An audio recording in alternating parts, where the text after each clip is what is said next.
സ്വാഗതം മീഡിയ ഗ്രാമത്തിലേക്ക്. രാജ്യത്തെ ആകെ ഞെട്ടിച്ചിരിക്കുകയാണ് ലോകസഭയിലുണ്ടായ സുരക്ഷാ വീഴ്ച.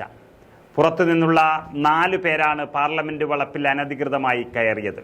ഇതിൽ തന്നെ 2 പേർ MP-മാർ ഇരിക്കുന്നിടത്തേക്കും കടന്നു കയറിയത് അതീവ ഗൗരവമുള്ള സുരക്ഷാ വീഴ്ചയായിട്ടാണ് വിലയിരുത്തപ്പെടുന്നത്.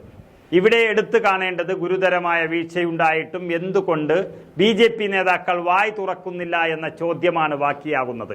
അതിനൊരു ഉത്തരം മാത്രമാണുള്ളത്. സംഭവത്തിന് പിന്നിൽ പ്രവർത്തിച്ച ആരും തന്നെ മുസ്ലിം സമുദായത്തിൽ നിന്നുള്ളവരല്ല എന്നതാണ് BJPയുടെ മൗനത്തിന്റെ കാരണമെന്ന് വ്യക്തമാണ്.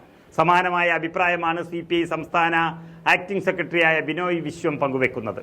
ഈ അക്രമകാരികൾക്ക് സഭയിൽ പ്രവേശിക്കാനുള്ള പാസ് കൊടുത്തത് ഒരു BJP MP ആണ്.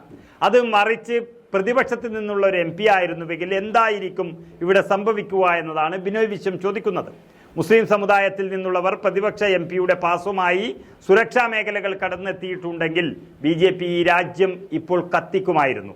എന്നാൽ ഇപ്പോൾ എല്ലാത്തിൻ്റെയും വായ അടഞ്ഞിരിക്കുകയാണെന്നാണ് ബിനോയ് വിശ്വം MP അഭിപ്രായപ്പെട്ടത്. സമാനമായ രീതിയിലുള്ള അഭിപ്രായമായിരുന്നു മുതിർന്ന മാധ്യമ പ്രവർത്തകരായ രാജ്ദീപ് സർദേശായും പങ്കുവയ്ക്കുന്നത്. രാജ്ദീപ് സർദേശായി പറയുന്നത് ഈ പാസ് നൽകിയത് MP-മാരായ അസദുദ്ദീൻ ഉവൈസിയോ ഡാനിഷ് അലിയോ ആയിരുന്നുവെങ്കിൽ എന്താകുമായിരുന്നു സ്ഥിതി എന്നാണ്. കളമശ്ശേരി സ്ഫോടനവുമായി ബന്ധപ്പെടുത്തി നോക്കിയാൽ മാത്രം BJPയുടെ ഇരട്ടത്താപ്പ് മനസ്സിലാക്കാം. അന്ന് സ്ഫോടനം നടന്നപ്പോൾ പ്രതിസ്ഥാനത്ത് മുസ്ലിം നാമധാരി ആണെന്ന രീതിയിൽ കലക്കവെള്ളത്തിൽ BJP മീൻ പിടിക്കാൻ നോക്കിയതാണ്.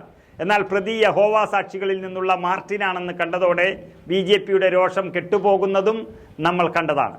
പാർലമെന്റിൽ കടന്നു കയറിയത് മനോരഞ്ജനും സാഗർ ശർമ്മയുമാണ്.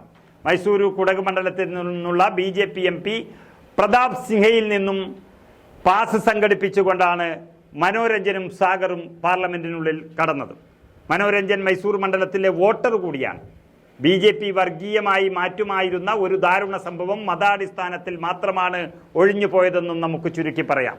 എന്തായാലും പാർലമെന്റ് സന്ദർശക ഗാലറി ശക്തമായ സുരക്ഷാ നിരീക്ഷണത്തിലായിരിക്കണമെന്ന നിയമം ഇവിടെ അട്ടിമറിക്കപ്പെട്ടിരിക്കുന്നു.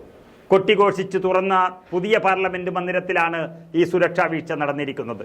അതുകൊണ്ട് തന്നെ തലമുതിർന്ന BJP നേതാക്കൾ മണിക്കൂറുകൾ ഏറെ കഴിഞ്ഞിട്ടും അക്രമത്തെ അപലപിക്കാൻ പോലും തയ്യാറായി രംഗത്ത് വന്നിട്ടില്ല.